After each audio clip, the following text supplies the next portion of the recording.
दीपक सिंह बिष्ट। हाँ जो टेम्पल है आपका लॉर्ड शिवा का टेम्पल है, भगवान शंकर का आपका है। हाँ टोटली जो हमारी कंट्री में 108 धाम आते हैं, तो उनमें से एक धाम आता है आपका मुक्तेश्वर धाम। इधर से आपका नियरेस्ट प्लेस जो भी है इसमें आपके जैसे जागेश्वर बागेश्वर सारी धामी आती है। उत्तराखंड से एक मात्र ज्योतिर्लिंग में आता है आपका केदारनाथ आता है, यहाँ से उत्तराखंड से जो हमारे 12 ज्योतिर्लिंग है। 12 में सिर्फ केदारनाथ है। एक ही आता है उत्तराखंड से। अब चलते हैं आपका मुक्तेश्वर नाम पड़ा कैसे। मुक्तेश्वर नाम पड़ा आपका 5350 रोड है, यानी 5350 साल पुराना आपका टेम्पल है, पांडवों द्वारा स्टार्ट टेम्पल। जब पांडव अपने पापों से मुक्त होंगे स्वर्ग की तरफ, हेवन की तरफ जा रहे थे, तब का बनावट की यहाँ पर आपको है।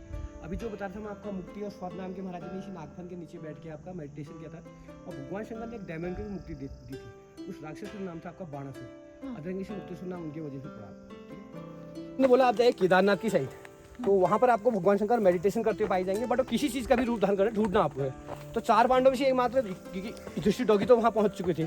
तो भीम ही से उनको ढूंढ पाए थे। तो भीम ने क्या दिमाग लगाया, भीम ने पूरी केदारनाथ एरिया को कवर कर दिया। जैसे इंट्रेंस है हमारे जाने का रास्ता है, आने का रास्ता था, तो उन्होंने एक पाँव उस चोटी पर रख दिया था, एक पाँव इस चोटी पर। नॉर्मल आदमी की तरह खड़े नहीं थे, काफी विशाल रूप धारण किया था उन्होंने। तो भीम ने ये दिमाग लगाया कि अगर भगवान शंकर होंगे तो किसी चीज़ का रूप का मतलब उनका चीटी का भी किसी का भी कर सकते। तो उन्होंने कहा मेरे दोनों टांगों के बीच से होकर के नहीं जाएंगे, अदरवाइज सारे निकल जाएंगे। तो सुबह से श्रद्धालु का ग्रुप जाता है, श्रद्धालु में हम लोग आगे जैसे। उसके बाद बफेलो का ग्रुप भी चल दिया, भैंसे का। उसके बाद बुल के झुंड के रूप में बैल का रूप धारण कर लिया था भगवान शंकर ने। जैसे बैल का झुंड काफी लंबा था, वो ग्रुप में पीछे खड़े थे। उन्होंने कहा उस ग्रुप से हट गए, उन्होंने कहा इस ग्रुप को भी जाने देता हूँ। भीम वहाँ से हटता ही नहीं हटता है, बट भीम हटता क्यों हटता, क्योंकि सारा मार्गदर्शन श्री कृष्ण ने कराया था। तो शाम सनसेट हो गया था, वो ग्रुप भी चल दिया था बैल का भी। तो भीम को आइडिया है यहाँ, तो रात होने लगी और सनसेट हो गया है, और भगवान शंकर है कहाँ। तो काफी देर के बाद उस बैल को भी उस ग्रुप के पीछे आना था, वो भगवान शंकर थे। तो जैसे भीम के टांग के आसपास आए, पूरी वहीं से धरती फटने स्टार्ट हो गई थी आपकी। और 2 पहाड़ की पीक पर जो उन्होंने पाँव रखे थे वो भी हिलने लगे थे। तो भीम ने सोचा इतना पावरफुल शक्ति कौन है भाई, माया जो नहीं है उसको, उनको भी पूरा भरोसा नहीं हो रहा था। उनको भी 50-50 कॉल लगी थी, कोई मायावी राक्षस तो नहीं है, अटका भटका तो नहीं रहा है।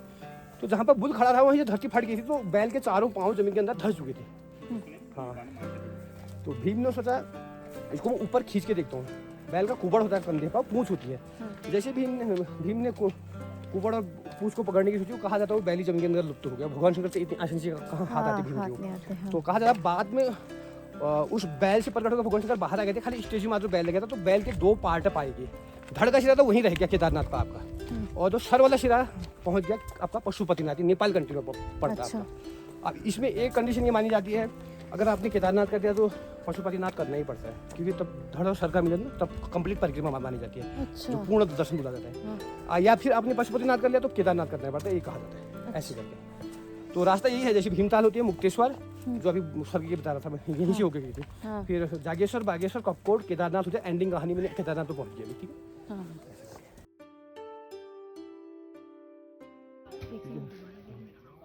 इसी तो बोला जाता है चौली की जाली। तो चौली में जो संबंध होता है रॉक चट्टान से, जाली में होता है होल से।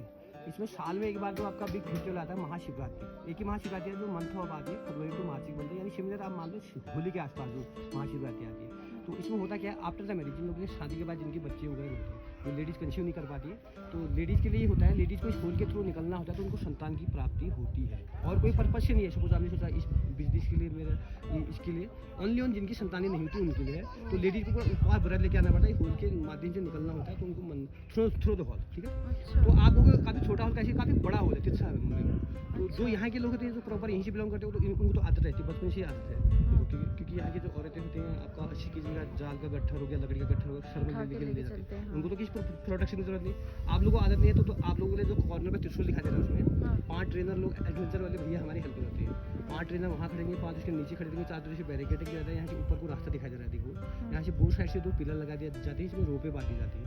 तो ट्रेनर लोग लेडीज़ को कैरी करके उस होल तक ले जाते हैं। तो उसके बाद जो भी आपको इंस्ट्रक्शन दिए जाएंगे आपको फॉलो करना पड़ेगा। इनसाइड होल के अंदर से निकल गया, वो नीचे पेड़ पर चुनरी बनी दिखाई दे रही है, तो उसके अंदर से ऐसी रॉक बनी, जैसे स्टेप बाय स्टेप कटो ना, वो नीचे पेड़ पर चुनरी बनी।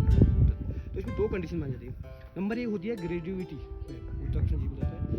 दूसरा होता है पूरी वाइब्रेशन होती है हर जगह, तो बॉडी खुद आपकी वाइब्रेट करेगी ऊपर। इसका एक रीज़न है क्योंकि आप जैसे जाओगे वहाँ पर, तो जो ट्रेनर लोग आपको एट फर्स्ट कहेंगे एक पाँव निकालो फिर दूसरा निकालो, उतने में आपको थोड़ा डर जैसे भी लगता है कोई चीज़ करने में, तो पूरी बॉडी वाइब्रेट करती है, तो उससे मतलब उसके लंग्स खुल जाती है। तो ये चीज़ हर जगह की अपनी अपनी वाइब्रेशन है। अभी आप यहाँ तो 8000 फीट पे है, अभी हम 7.5 पे है, अभी मंदिर 8000 है। अभी आप तुंगनाथ जाओगे वहाँ की अलग ही वाइब्रेशन मिलेंगी आपको, ये रियलिटी है। कोई और ऐसा जिनने भी किया वो लगभग सबका होता ही है। अगर जिसकी ऐसी बॉडी वाइब्रेट नहीं करी आप सबको नहीं होगी। एशिया में जैसे आप भारत, बांग्लादेश, पाकिस्तान, श्रीलंका जो जितने में आते हैं तो उनका उसकी जो सबसे बड़ी ऑब्जर्वेटरी लगी पड़ी है तो यही उत्तराखंड में। आप नेट पर जाके एक बार सर्च करना, जो आर्यभट्ट द्वारा संचालित थी। इधर से देखो आप पीक को चूज कीजिए, लास्ट त्रिकोणीय पीक दिखाई दे रही है आपको वहाँ पर। हाँ। ऐसा लग रहा है कि टॉप में एक घर टाइप का, हाउस टाइप का दिखाई दे रहा है। हाँ। तो वह उसको बोला जाता है देवस्थल, जो आर्यभट्ट द्वारा संचालित है। उसमें क्या होता है, रात में ताराएं जो होते हैं आपके तारामंडल में, कौन आप पता लगा सकते हैं कौन सा ग्रह है, कौन सा शुक्र है, या पूरा पता लगा सकते हैं। तो वहाँ पर यहाँ से लगभग, क्योंकि यहाँ पर पहाड़ों में तो मोड़ होते हैं, लगभग 35 किलोमीटर के आसपास पड़ेगा। तो उत्तराखंड नैनीताल में मिलेगा आपको। अगर एक बार नेट पर आप सर्च करना, आर्यभट्ट द्वारा सबसे टेलीस्कोप भी ऑब्जर्वेटरी नहीं मिलेगी उत्तराखंड में, ठीक। और बाकी पाउडर से लेकर जितने चमकीले पदार्थ होते हैं सारे ये डाला जाता है। ये अभ्रक का पत्थर है। हाँ, अभ्रक माइका बोला। कॉस्मेटिक्स के झारखंड प्रोडक्ट्स में माइनिंग की जाती है। झारखंड में। हाँ, झारखंड, बिहार।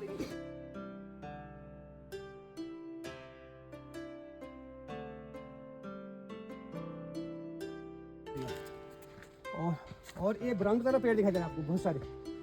ये उत्तराखंड स्टेट का स्टेट ट्री है, ब्राउन कलर वाले। इसका हिंदी नेम है आपका बुरांश, और बॉटनिकल नेम है इसका रोडोडेंड्रॉन। ये ब्राउन कलर। हार्ट पेशेंट होते हैं, अस्थमा के रोगी होते हैं, हाई ब्लड प्रेशर लोग होते हैं, पिंपल, स्किन डाइजेशन में सबसे मत बेटर। बट वन थिंग आपको प्योरली यूज नहीं करना पड़ता है। तो इसकी क्वांटिटी, क्योंकि मेडिसिन तौर पर लिया जाता है, गिलास में 30% डालेंगे कि मेडिसिन तौर पर लिया जाता है, 70% पानी ऐड करना पड़ता है। अच्छा। तो सबसे बड़ी बात है, ब्लड को प्यूरीफाई करता है।